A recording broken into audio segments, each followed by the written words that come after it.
I was 12 years old the first time that I saw one. I'd never seen anything like it before.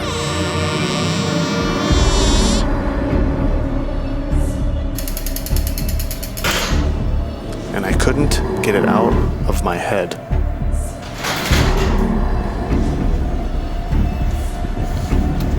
Where do they come from? What are they capable of? And how do I get one?